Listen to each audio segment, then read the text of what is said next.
Dia de falarmos das ações que vocês mais pediram, e acho que não é novidade para ninguém que uma hora ou outra Banco Pan ia acabar vindo parar aqui no canal, principalmente depois da supervalorização de mais de 260% na nossa bolsa de valores só nesse ano de 2019. É claro que muitas pessoas ficaram se perguntando se valia a pena ter entrado nesse bonde ou se ainda vale, inclusive. A ideia aqui do vídeo não é indicar se você deve comprar ou vender, mas sim trazer informações bem relevantes para que você possa tomar essa decisão sozinho depois.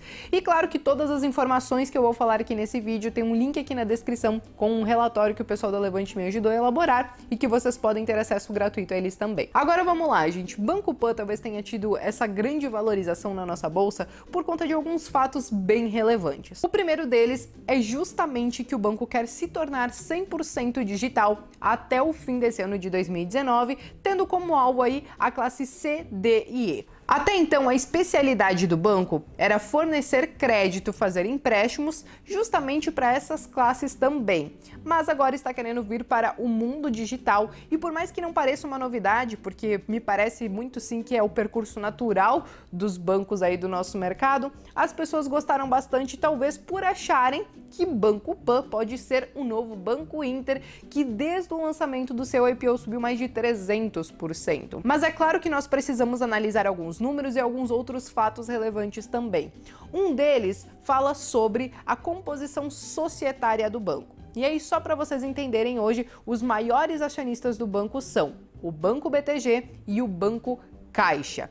E aí os outros 16% que sobram são o que a gente chama de free float, que são as ações que a gente consegue negociar na nossa bolsa de valores. E aí tem dois fatos relevantes sobre essa situação. A primeira é que a possível saída de Caixa Econômica realmente parece que pode acontecer a partir aí do segundo semestre, o que muitas pessoas talvez tenham enxergado como um ponto positivo, porque o banco teve sim alguns problemas, teve abertura de inquérito para investigar algumas situações envolvendo justamente a Caixa Econômica e claro que também as pessoas às vezes não querem estar investindo em empresas que têm o dedo do governo e eu, enfim, super respeito isso e tá tudo certo. E um outro fato relevante é que, como eu falei para vocês, Banco Pan tem 16% aproximadamente das suas ações sendo negociadas na Bolsa de Valores. Só que a empresa está listada na nossa Bolsa de Valores com o nível de governança corporativa como nível 1.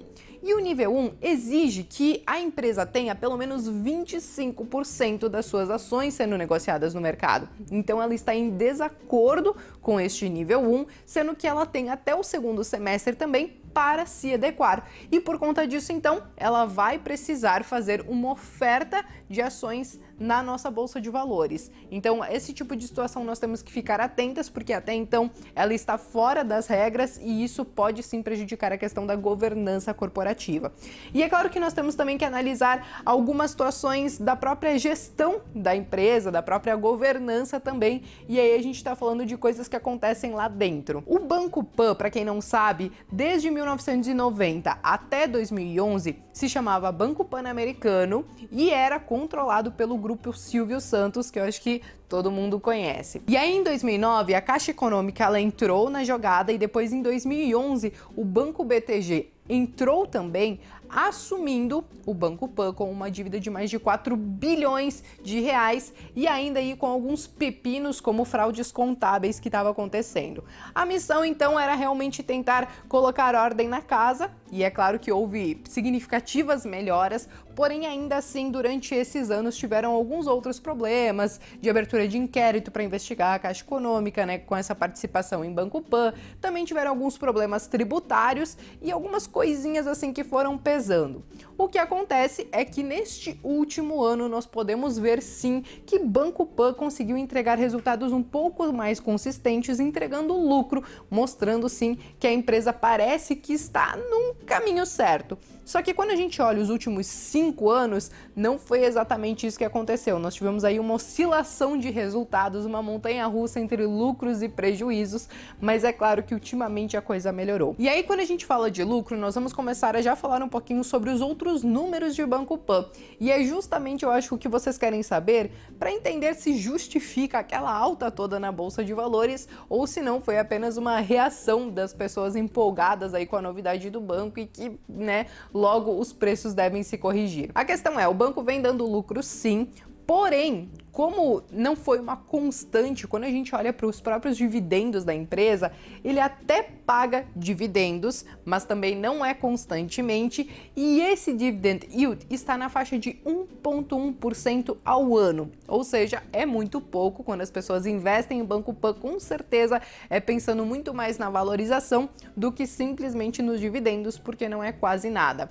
Isso porque o payout da empresa, ela garante que vai distribuir pelo menos 35% do lucro com os seus acionistas. Alguns outros pontos importantes. Quando a gente fala de PL, que é o preço pelo lucro da empresa, hoje o Banco Pan está sendo negociado em 30 vezes, o que muitos podem considerar que a ação já está cara, principalmente para quem olha preço, acaba olhando para esse indicador. E aí alguns outros indicadores que eu sempre trago aqui no canal no domingo para a gente dar uma olhadinha na empresa, é a questão do ROI. Quando a gente fala do ROI, que é o quanto a empresa consegue retornar sobre o seu patrimônio líquido, Banco Pan está um pouquinho abaixo do que a gente gostaria. Quando a gente pensa que nós gostaríamos de um ROI acima de 10 para estar ok e acima de 20 para estar muito bom, que seria o ideal, Banco Pan, na verdade, trabalha com um ROI de aproximadamente 9,3%, o que é abaixo dessas duas linhas.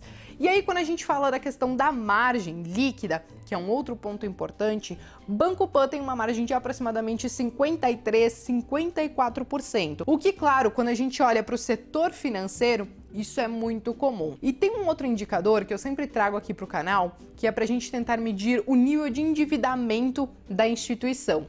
Só que com bancos a gente não pode olhar a dívida pelo patrimônio líquido. Nós devemos olhar o que a gente chama de índice de Basileia. O índice de Basileia, ele mede a saúde financeira das instituições, principalmente das bancárias. E esse é um cálculo que não é muito fácil de fazer, tanto que os próprios bancos realizam esse cálculo e informam para o Banco Central. E aí existem alguns níveis que são aceitáveis para a gente entender se o banco está com uma boa saúde financeira ou não. Por muito tempo, se as instituições financeiras tivessem um índice de Basileia em torno de 11%, este era o mínimo aceitável pelo Banco Central. Só que nesse ano de 2019, algumas coisas mudaram e então esse índice passou a ser aceitável em pelo menos 8%. Quando a gente fala de Banco Pan, o índice de Basileia dele é de aproximadamente 14,1%, então está acima do mínimo permitido. Mas ainda assim, existem alguns outros níveis que são melhores, vamos dizer assim. Como vocês podem ver nessa imagem aqui, ele está entre o limite do que é o mínimo aceitável e também está muito perto de realmente entrar naquela faixa do que é excelente.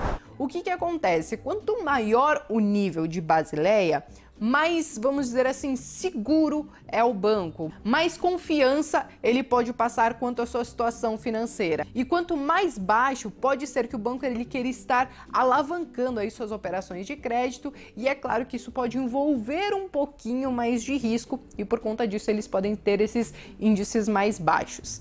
Então, aqui a gente pode considerar assim que no caso de Banco Pan ele tem um índice de Basileia ok, está acima do mínimo exigido e claro que está muito perto do que a gente considera ser um bom índice de Basileia. E essas, gente, foram as principais informações que eu achei bacana que eu poderia trazer para vocês. E aí agora eu quero saber, se você olha a gestão do banco, questão de governança corporativa e todos os números, você investiria ou não investiria em Banco Pan?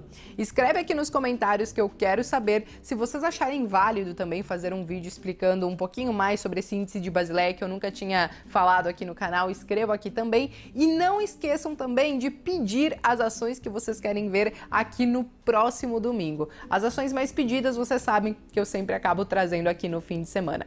Beleza, minha gente? Eu espero que vocês tenham gostado desse vídeo. Se sim, então deixem o seu like, se inscrevam no canal, acionem as notificações que é muito importante para mim. Eu vejo vocês numa próxima e um bom restinho de domingo.